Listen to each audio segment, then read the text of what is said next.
K സിയുടെയും രാഹുലിൻ്റെയും കിളി പോയ അവസ്ഥയിലാണ്. അതായത് തൽക്കാലം തരൂരിനെക്കുറിച്ച് ഒരക്ഷരം മിണ്ടുകയും വേണ്ട, തരൂരിനെതിരെ ശബ്ദിക്കുകയും വേണ്ട എന്ന നിലപാട് കോൺഗ്രസ്സുകാർ മുഴുവനായി സ്വീകരിച്ചിരിക്കുകയാണ്. അതായത് തരൂരിനെ BJP വലിച്ചുകൊണ്ട് പോകുമോ എന്നുള്ള ഭയം നല്ല രീതിയിൽ കോൺഗ്രസിനെ അലട്ടുന്നുണ്ട്.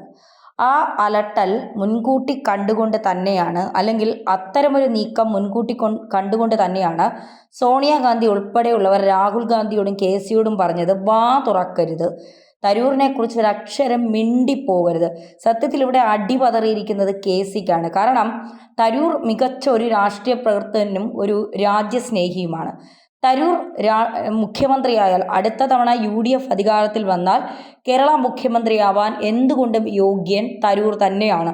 ശശി തരൂരിനപ്പുറം കഴിവുള്ള ഒരാൾ കേരള രാഷ്ട്രീയത്തിൽ, കോൺഗ്രസിൽ പ്രത്യേകിച്ചില്ല എന്നുള്ളതാണ് ഒരു യാഥാർത്ഥ്യം. അതുകൊണ്ട് സോണിയാഗാന്ധിയോ അല്ലെങ്കിൽ ഹൈക്കമാൻഡോ അത്തരമൊരു നിലപാട് സ്വീകരിച്ചാൽ KC പിന്നെ മുണ്ടും പൊക്കി ഓടേണ്ട അവസ്ഥയാണ് ഉണ്ടാകുക. കാരണം മനക്കോട്ട കെട്ടി തുടങ്ങിയിട്ട് കുറേ നാളായി KC.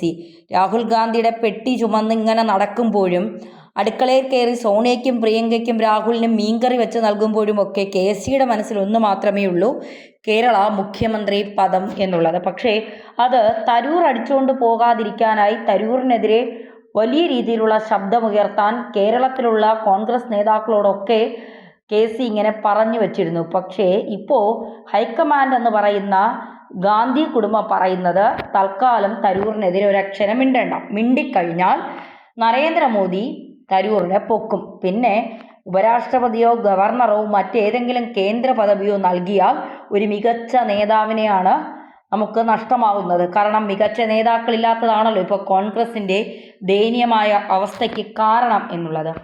പഹൽഗാമിൽ നയതന്ത്രത്തിന് പോയ സർവകക്ഷി സംഘങ്ങളെല്ലാം മെയ് 7 ഡൽഹിയിലെത്തുമെന്നായിരുന്നു വിലയിരുത്തൽ.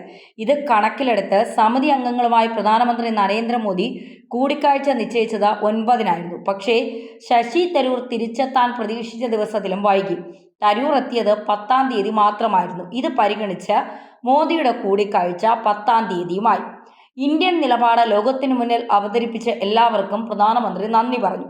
ഈ ചടങ്ങിലെ ഹീറോ യഥാർത്ഥത്തിൽ ശശി തരൂർ ആയിരുന്നു. വിദേശത്തെ കൂടിക്കാഴ്ചകളുടെ ചെറു റിപ്പോർട്ട് പ്രധാനമന്ത്രിക്ക് കൈമാറുകയും ചെയ്തു തരൂർ. അതിനു പിന്നാലെ തരൂറിന് പ്രധാന പദവി നൽകാൻ ഒരുങ്ങുകയാണ് കേന്ദ്ര സർക്കാർ. വിദേശ രാജ്യങ്ങളുമായുള്ള ആശയ സംവാദത്തിന് ഇന്ത്യ പുതിയ സമിതി ഉണ്ടാക്കും. തരൂറിനാകും ഈ സമിതിയുടെ അധ്യക്ഷ പദം. കേന്ദ്ര ക്യാബിനറ്റ് മന്ത്രിപദത്തിന് തുല്യമാകും ഈ പദവി. അതിനിടെ ഇത് തരൂർ ഏറ്റെടുക്കുന്നതിനെ കോൺഗ്രസ് അനുകൂലിക്കില്ല. പാർട്ടി വിരുദ്ധമായി തരൂർ അധ്യക്ഷനായാൽ നടപടിയുണ്ടാകും. അതായത് കോൺഗ്രസും തരൂരും പുതിയ പദവിയുടെ പേരിൽ തെറ്റാനുള്ള സാധ്യത ഉണ്ട് എന്ന് തന്നെ. വിദേശ രാജ്യങ്ങളുമായുള്ള പുതിയ സമിതിയെക്കുറിച്ച് കോൺഗ്രസിനും സൂചനകൾ കിട്ടിയിട്ടുണ്ട്. ഈ സമിതിയിൽ രാഷ്ട്രീയമുണ്ടെന്നും അതുകൊണ്ട് തന്നെ പാർട്ടിക്കാർ ആരും അതുമായി സഹകരിക്കേണ്ടതില്ല എന്നുമാണ് കോൺഗ്രസ് നിലപാട്. കഴിഞ്ഞ ദിവസം മോദി നൽകിയ വിരുന്നിലും താരമായത് UN-ന്റെ മുൻ അണ്ടർ സെക്രട്ടറി ജനറലായ തരൂർ ആയിരുന്നു. തരൂരിന് UN-ൽ പ്രവർത്തിച്ചതിൻ്റെ വലിയ സൗഹൃദ ലോകരാജ്യങ്ങളിലുണ്ട്. രാജ്യത്തിൻ്റെ നയതന്ത്ര പ്രതിച്ഛായ കൂട്ടാൻ ഇതുപയോഗിക്കാനാണ് മോദിയുടെ നീക്കം. ഇതിനൊപ്പം കോൺഗ്രസിനുള്ളിലെ പരിഭവങ്ങൾ വലുതാക്കുക എന്ന രാഷ്ട്രീയ ലക്ഷ്യവും നടക്കും. രാഹുൽ ഗാന്ധിയുമായി തരൂർ കടുത്ത ഭിന്നതയിലാണ്. ഓപ്പറേഷൻ സിന്ദൂർ ദൗത്യത്തിൽ ശശി തരൂർ MPക്ക് പിന്തുണ അറിയിച്ച് കോൺഗ്രസ് പ്രവർത്തക സമിതി അംഗം താരിഖ് അൻവർ രംഗത്ത് വന്നിരുന്നു. തരൂർ അച്ചടക്കമുള്ള നേതാവാണെന്ന് താരിഖ് അൻവർ പ്രതികരിച്ചിരുന്നു. ശശി തരൂർ പാർട്ടി ലൈൻ ലംഘിച്ചിട്ടില്ലെന്ന് പറഞ്ഞ തരൂർ തന്റെ നിലപാട് വ്യക്തമാക്കുന്നതിൽ എന്താണ് തെറ്റെന്നും ചോദിക്കുന്നു. വിദേശകാര്യ വിഷയങ്ങളിൽ ശശി തരൂറിന് നല്ല അറിവുണ്ട്. ഓരോ പാർട്ടി പ്രതിനിധി സംഘത്തിലേക്ക് അവരുടെ പ്രതിനിധികളെ തിരഞ്ഞെടുക്കുന്നു. ആര് വിചാരിച്ചാലും കോൺഗ്രസിനെ തകർക്കാനാവില്ല എന്നാണ് താരിഖ് അൻവർ പറയുന്നത്. ശശി തരൂർ വഴി കേരളത്തിൽ വേരുകൾ ഉണ്ടാക്കാനാണ് BJP ശ്രമിക്കുന്നത്. തരൂരിനെ പാർട്ടി അച്ചടക്ക നടപടിയെടുക്കില്ലെന്നാണ് കരുതുന്നതെന്നും തരൂരിന്റെ നീക്കങ്ങളിൽ ഹൈക്കമാൻഡ് കടുത്ത അതൃപ്തിയിൽ തുടരുമ്പോഴാണ് പ്രവർത്തക സമിതി അംഗത്തിന്റെ തന്നെ പിന്തുണ തരൂറിനുള്ളത്. തരൂരിനെ കേന്ദ്രമന്ത്രിയാക്കുമെന്നും അടുത്ത ഉപരാഷ്ട്രപതിയാക്കുമെന്നുമെല്ലാം അഭ്യൂഹമുണ്ട്. ഇതിനിടെയാണ് കോൺഗ്രസിൽ നിന്ന് തരൂറിനെ എതിരെ നീക്കങ്ങൾ ഉണ്ടാകുന്നത്. ഇത് പൊട്ടിത്തെറിയാകുമോ എന്നാണ് എല്ലാവരും ഉറ്റുനോക്കുന്നത്. നിലമ്പൂർ ഉപതെരഞ്ഞെടുപ്പ് പ്രചാരണത്തിന് തരൂർ എത്തില്ലെന്നും ഉറപ്പായിട്ടുണ്ട്.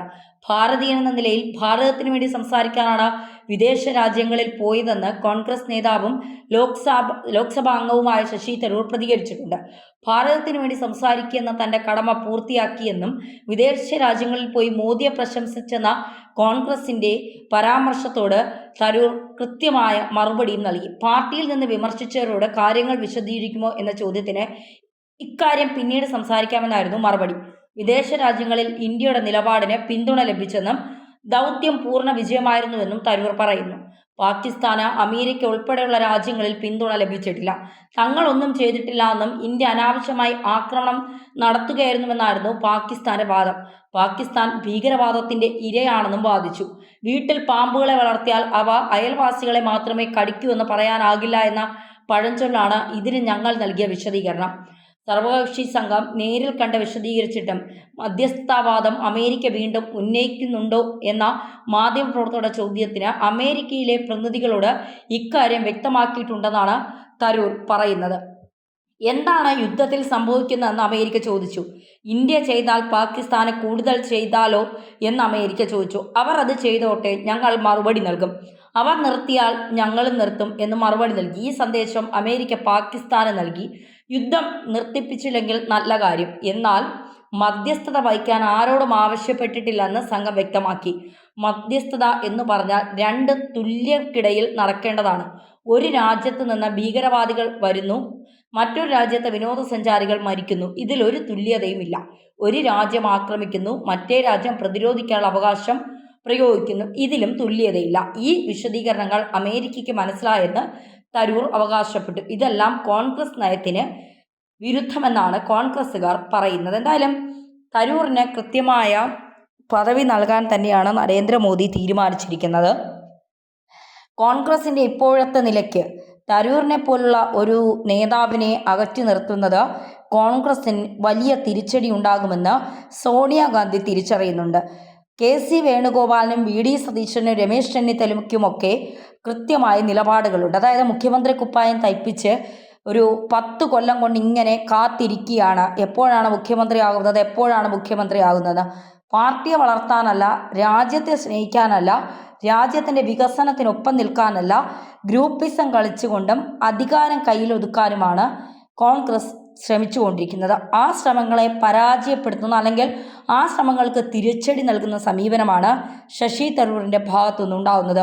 തരൂർ പറഞ്ഞ ഏറ്റവും പ്രധാനപ്പെട്ട കാര്യം രാഷ്ട്രീയമല്ല, രാജ്യമാണ് വലുത്. രാജ്യത്തെ ജനങ്ങൾക്ക്, അതായത് ഒരു തെറ്റും ചെയ്യാത്ത 27 സഹോദരങ്ങളെ തീർത്ത പാകിസ്ഥാന് കൃത്യമായ മറുപടി ലോകരാജ്യങ്ങളിൽ നൽകി വിജയിച്ചു വന്ന തരൂറിന് കേന്ദ്ര പദവിക്ക് സമാനമായ പദവി നൽകാൻ മോദി തീരുമാനിച്ചിട്ടുണ്ട് എങ്കിൽ അമിത്ഷായും മോദിയും അജിത് ഡോവലും ചേർന്ന് ഉണ്ടാക്കിയ പുതിയ തന്ത്രത്തിൽ കോൺഗ്രസിന് പിടിച്ചു നിൽക്കാൻ കഴിയില്ല എന്നുള്ളത് യാഥാർത്ഥ്യമാണ്.